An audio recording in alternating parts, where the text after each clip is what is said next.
Hello, my name is William.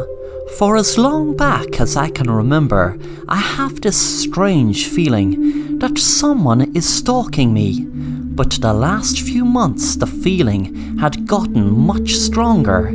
Strong enough that wherever I go, whatever I am doing, I can expect to see a shadow. It's like a silhouette. I can't make out no features. It is ruining everything I love to do. I love cycling for miles and miles, but even if I'm cycling on a bike, I can feel the shadow behind me, and even a lot of times, see it. I felt like I was going crazy. One night I was kissing my girlfriend, and the damn shadow showed up, and I got a start and jumped, frightening my girlfriend. She must have thought I was so weird, and I couldn't explain it to her. How is she going to feel about me? I say, oh, by the way, a lot of the time I see a shadow chasing me. That is a sure and fast track way of making her my ex. One day I couldn't take it anymore, so I went to see a doctor who was able to help me find out what the hell was going on with me. The doctor said, "Hello, William. My name is Dr. Frederick Stone. I am going to try to help you get to the bottom of what is bothering you by using a method called regression hypnosis.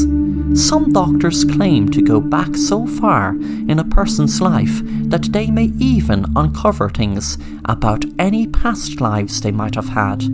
But I'm sure we won't have to go back that long. You see, William, what I feel like is happening you from what you told me over the phone is you are suppressing memories that cause you pain, but sometimes those memories are coming to the surface in the shape of a shadow that you imagine. It is your subconscious telling you there is a problem that you're trying to forget.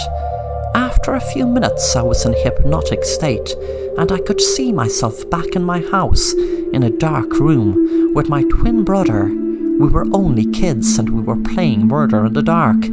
It was a game that you had to search around the dark and touch someone to kill them. That's only in the game, of course. That's how I can remember playing it anyway. I pushed my twin brother too much and didn't realize there was something in front of him to trip him, and he fell down on the ground and banged his head. I could just hear the bang, but didn't realize what had happened until I put the light on and saw my twin brother lying in a pool of blood. And he was really dead. It all came flooding back to me now, and I woke up in the doctor's office with my blood thumping in my ears. I now know that it was not my imagination when I saw my doctor give a strange look behind me, and I turned around and saw the silhouette behind me, and knew my doctor saw it too. The difference is now I know that that silhouette is the ghost of my dead twin brother.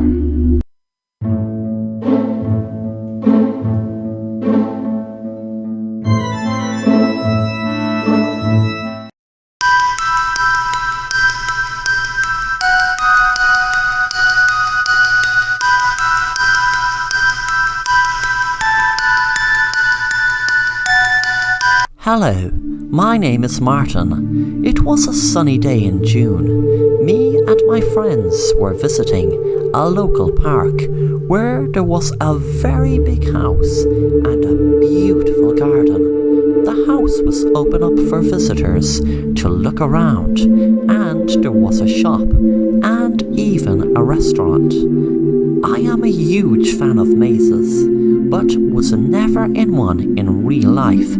I just did them in books and comics or wherever I came across one. The main reason I wanted to visit this park house was because I knew there was a maze there. When me and my friends arrived at the maze, I was so excited, but I felt that excitement drain away when my friends said they weren't going in because they heard a story that one time a boy our age went in there and was never seen again. I told them that it was just a silly urban legend that wasn't true, but they were adamant they weren't going in. I could see the fear in their eyes, and I couldn't understand why. I told them, okay, if you want to spoil the party, that's okay, but I'm going in and enjoying the maze besides. If anyone was going missing in there, don't you think we would have heard of a lot more people going missing? I walked in and was amazed at how high the ditches were.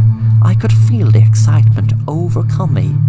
I felt that my friends were missing out so much, but suddenly, after a half an hour walking around there, I felt for the first time a pang of fear, and a few minutes after that, I wish I hadn't gone in. I shouted out loud to my friends, but all I could hear was the echo of my voice fill the air. I suddenly got the weirdest feeling someone was watching me. I panicked, thinking it was the boy who vanished, who my friends were telling me about. I walked around and around and around. I had enough of the maze now. I wanted to get to the exit to get out of it. Suddenly, I heard some shouting, and to my relief, I realized it was my friend Sarah. When I got out of the maze, I acted like I wasn't afraid and said, "That maze is so cool. I was walking around for hours, it seemed like, and I genuinely couldn't find my way out. They must have designed this maze so well." That night I was in my room, but that was when the weirdest thing had happened. I walked out of my room, and when I walked into, which should have been my hall, I was in my room again.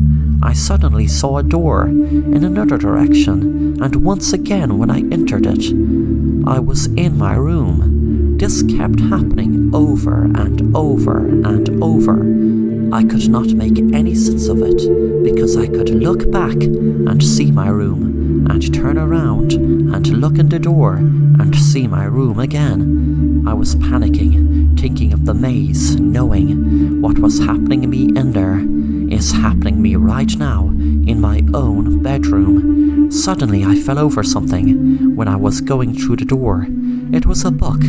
I picked it up, and the title read, "The Maze." I opened it up and read the first page, and a shiver ran up my spine. The publishing date was 2020, and the year at the time was 2010. I looked at the writer's name, and it was my best friend Sarah. Then I read, 10 years ago, my friend entered a maze that me and my friend warned him about, and he never was seen again. We had warned him of exactly the same thing happening another boy years ago, who we cannot find out who it is. I stopped reading, then jumped when I heard a voice behind me. I turned around. My dad was staring right in front of me and said, "Son, don't be afraid. That maze gave you a secret magic that will make up for any friends you may never have seen again.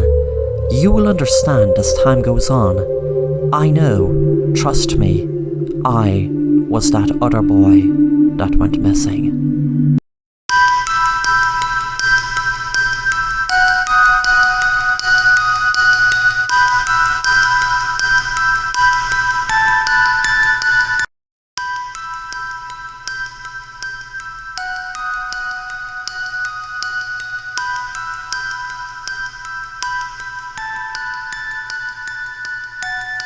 Hello, my name is Roy. It was a winter's night. Me and 3 other people were invited to spend the night in a room that had a prize for just staying there. It was a very attractive idea, as we were sent links of photos and videos of the room. It was just an ordinary room with no crazy stuff in there. First I was wondering, would there be saws and torture equipment in there, like the movie Saw? But the link showed photos and videos of the room, as I said, and it seemed harmless. But let's get back to the prize. The prize was $100,000. I first wondered was it a prank or a joke, but I decided to give it a go. I mean, what harm could it do? The night came, and when I arrived there were 3 more people, a couple and a man. We started talking about how we were sent a link to take part and how we were reluctant in taking part. There was no one greeted us at the room. We were just sent a link on our phone that gave us a tracking device to give us GPS directions to get here. Then there was a room with a code to enter in the middle of an abandoned building. It was all really creepy.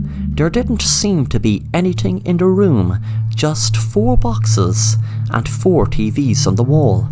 I was wondering what it was all about. Then suddenly one of the TVs came on, and a person in a hood and mask came on the screen. "Hello there, and welcome to the room. As you know, if ye stay here ye will win $100,000, and that is true, but there are just a few tasks that ye have to do first. There will be 3 of the TVs on the wall changed to a live stream in just under 2 minutes, and then you will see that I will give ye instructions on how ye can win your $100,000. And remember, ye can all win $100,000 each. Just follow simple instructions, and the money is yours." Suddenly, 3 of the other TVs came on, and a couple and a man were in shock when they saw what was on the screen. I could see my wife strapped to a chair, gagged, and the couple started screaming as they saw their 2 kids, a boy and a girl, strapped to a chair and gagged, and the man had been screaming about his wife, which also was strapped to a chair. The man spoke again. Well, I wasn't disappointed with the shocked reaction, but let me explain why ye are watching your loved ones attached to a chair. But before I do, I have a little surprise for you. Suddenly a masked figure walked up to each person in the videos. The man spoke again. What ye are watching is a video of your loved ones, and the people holding a gun to their head are ready to shoot them dead in just under 30 minutes. Unless ye do something very easy, just put the gun to your head and pull the trigger, and yes, the guns I will give ye are loaded. There is a box in front of ye, and your guns will be in there. Just pop in the code trigger happy, and your box will open, and then retrieve your gun. Remember, you have 30 minutes. Also, I'm going to throw ye a lifeline. If ye aren't up to killing yourself, then if you kill another person in the room, then your family will be free. Same as if you kill yourself. Your family will be free, and no harm will fall upon them. It's really easy and exciting, so let's start the game, shall we? We all stared at each other in shock, trying to take in what was happening. The man on his own spoke. "What is this? I can't let my wife die." I said, "Don't do anything stupid."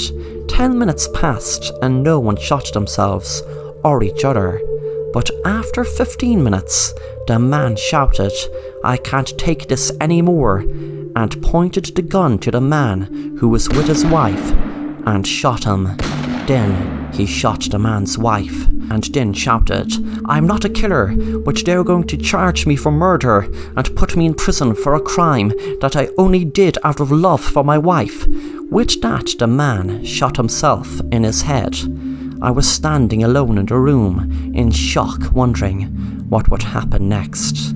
Then the man came on the TV again. "Congratulations, it looks like things worked out very well for you in this situation. Your wife will be freed and free to go." With that, the door of the room clicked open, and I walked out in shock and rang the police and explained. Luckily, I had secretly filmed the TVs with my phone and was able to show the police. My son was just 13, and walking out of a garage when one car bashed into another, and well, the first one went smashing into my son, killing him instantly. The car sped off, but I had the presence of mind to ask my friend Fred to wipe the CCTV, as I knew if the license plate numbers were given to the police, then the justice they would be served wouldn't in any way equal my justice. They might not even serve time. So luckily my friend Pat had a great idea. He would use his contacts to get their plates looked up, find out who they were, get them matched to the CCTV to make sure no one would be in the wrong. He had his gun loaded with 2 real bullets to shoot the couple, and the third one for himself, which was a fake bullet, which would blast him with fake blood. Very realistic. You might wonder how Pat had got away with it, since the police would be looking for his body. But that was all sorted. They did find his body, which was changed very fast after the couple were killed. Pat had used the mask of an addict we shot in the street. Pat had an amazing skill in creating lifelike prosthetic masks. The hardest thing about it was lifting the addict's body in. It was so heavy from the dead weight.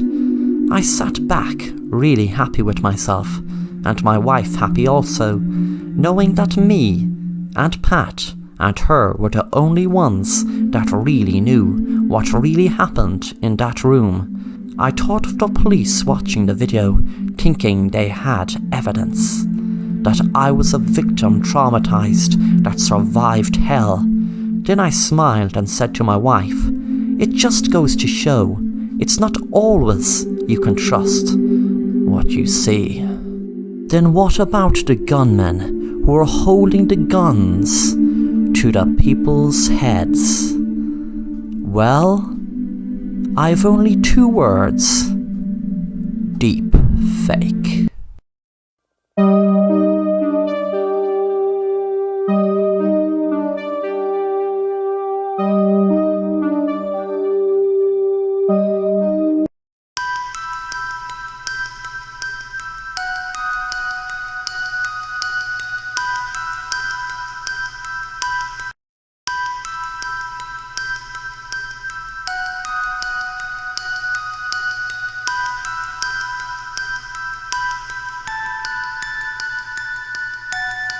Hello, my name is Roy.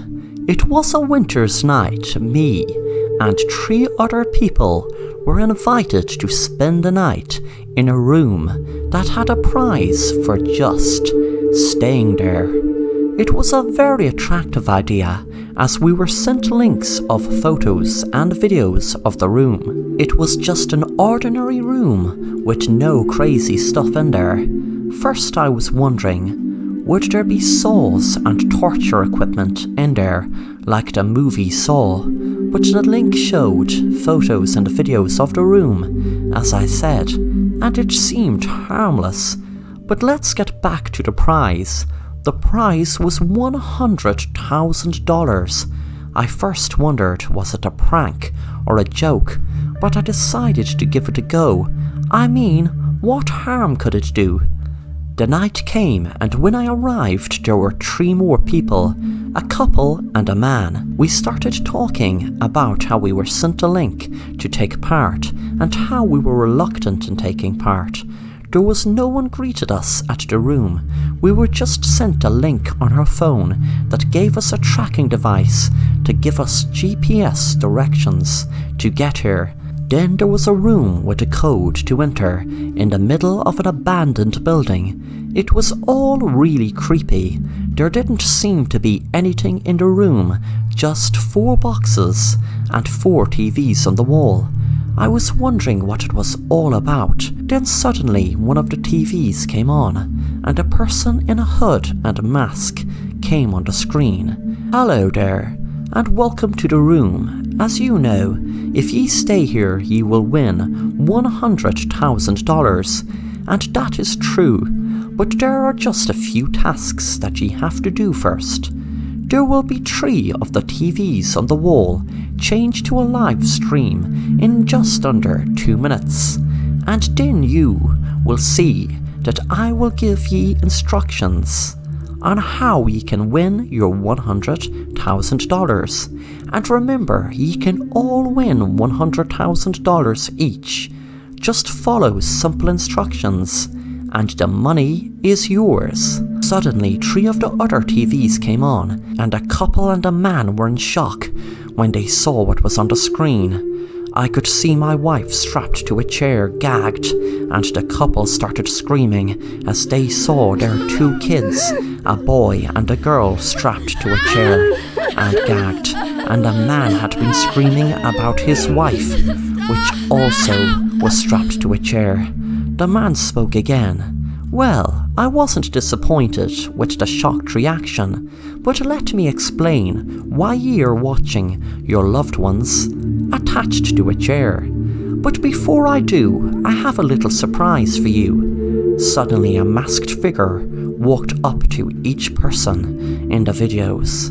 The man spoke again. What ye are watching is a video of your loved ones, and the people holding a gun to their head are ready to shoot them dead in just under 30 minutes.